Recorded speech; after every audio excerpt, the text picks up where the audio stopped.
everybody, David from Flash by B-Cycle Nut here. So I'm doing a little retest for you guys. There's been some conflicting information out about whether the Graze velocity stacks do anything, or are they worth it for the average person. And I've seen some dyno runs that looked to me like that they were installed wrong. And what I mean by that is, so the stack should be installed with the two longer stacks in the middle and the shorter stacks on the outside, just like they come stock.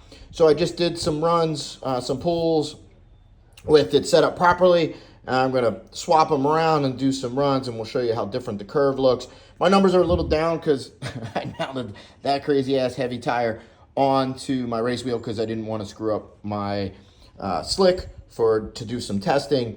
But I figured this was valuable enough information for people to get the true numbers, and if they're not getting the numbers that I'm reporting and that Graze reporting, as a reasonable explanation why. So let's see what the runs look like. So I did my pulls with the Graze velocity stacks installed properly, and then I did them with them installed backwards.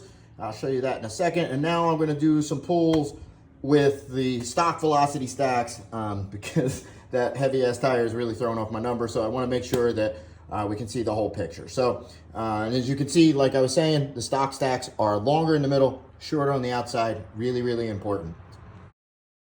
So before we really get into it, let's do a quick conversation about velocity stacks. So now with modern tuning, there's not much in modern tuning that's a compromise. It's not like tuning an old set of carburetors where I would have to choose a setting that might be better in one area but not as good in another.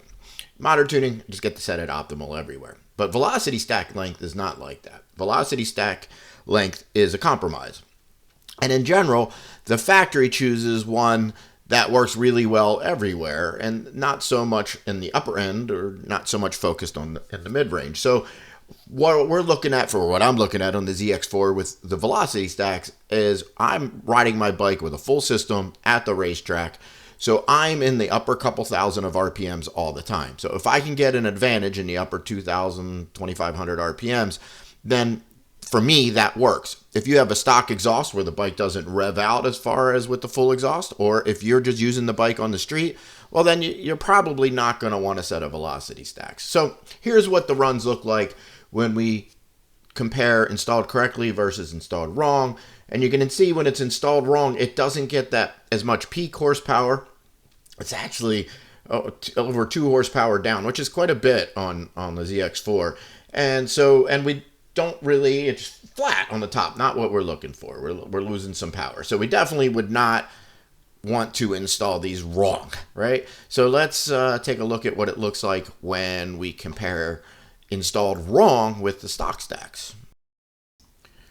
So when we look at the stock velocity stacks and we compare it to what it looks like with the Graze velocity stacks installed wrong, we can see there's really almost no area above the stock stacks until about 750 RPMs.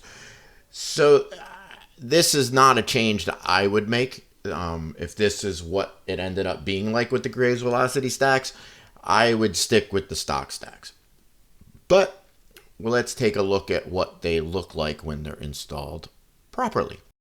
So when we look at them installed correctly, we can see that anywhere above 13,000 RPMs, the Graze velocity stacks do not have any disadvantage. And a fair amount of that, they have a decently strong advantage, allowing the bike to rev out all the way to redline much stronger without falling off. And when we grab shifts, we never would ever come back below that area where the stock velocity stacks have the advantage. Coming out of a corner, this bike is very easy to keep above 10,000 RPMs. So initially, the initial first drive off the corner, let's call it a wash. So from 9,000 RPMs to 11,000 RPMs, the Graze stacks have a little bit of an advantage. From there, for 1,000, 1,500 RPMs, the stock stacks have a little bit of an advantage. But once we get past there, the Graze velocity stacks have a clear advantage. So for me, at the racetrack, I like the Graze velocity stacks.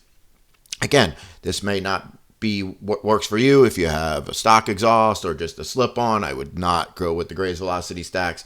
But if you're doing a lot of pulls where you're running through redline all the way through the gears, I would recommend the Graze velocity stacks for better acceleration. So thanks guys for watching. Remember to hit that subscribe and like button for more motorcycle related content. Peace.